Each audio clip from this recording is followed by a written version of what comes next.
I'm honored once again to be among these luminaries on such an important day, a day on which the International Court of Justice has ruled that there is a plausible case of genocide for Israel to answer. This is enormously significant, and I want to highlight three specific constituencies for whom this day is an historic turning point. This is a turning point for the peace movement, for millions of people around the world who have been watching in horror as atrocities pour across their screens, who have been taking to the streets in massive numbers around the world for 112 days now. This is a moment of validation. Believe your eyes. These horrors are not talking points or propaganda. They are real, real lives snuffed out, real crimes of mass starvation, displacement, and slaughter. The moral outrage, the demand for ceasefire, have been validated by the highest court in human society. Now is the time to double down on mobilizing, protesting, disrupting the status quo, bringing the catastrophe home for all governments in all countries.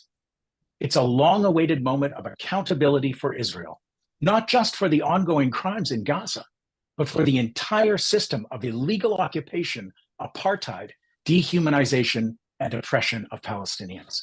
It's a moment that disrupts Israel's impunity and isolates Israel internationally, putting a significant new level of pressure on its allies and defenders in the international arena. And that includes Canada.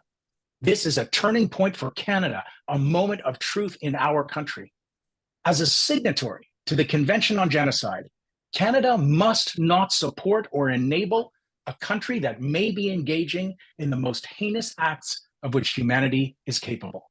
We cannot support and enable a country being tried for genocide. We currently have a trade deal with a country being tried for genocide. We sell weapons to a country being tried for genocide. We give diplomatic support at the UN. We welcome members of the military. We grant charitable tax status to groups that advocate for a country being tried for genocide. And all of this should stop immediately. Legally, Canada is legally exposed unless there's a major shift in our foreign policy towards Israel. Any country in the world can now take Canada to the International Court of Justice and accuse us of aiding and abetting a country which is being tried for genocide. So every act of Canada's government must now take into account this turning point in foreign affairs. And finally, speaking as a Jewish person, this is a turning point for Jewish people everywhere. This is a somber and truly historic moment. Many Jews have long criticized the actions of the state of Israel. Many of us have been saying not in our name for years, and with massively increased urgency for the last 112 days.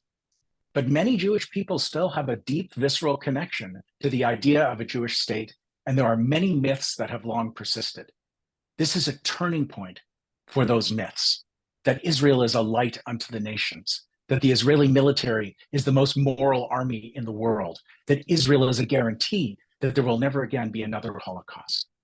Remember, the Convention on Genocide itself emerged from the ashes of the 6 million, of the Shoah, of the genocide against Jews. The state of Israel itself emerged from that historic horror. It's incredibly painful for some Jews to acknowledge that Israel is now a country being tried for genocide, but today this is an indisputable fact. So for Jewish people everywhere, for Canadians, for people around the world who are on fire for peace, this is a turning point, a time to get on the right side of history and demand a ceasefire now, an end to arms sales and diplomatic support to Israel, and an end to the occupation and the dismantling of apartheid in Palestine.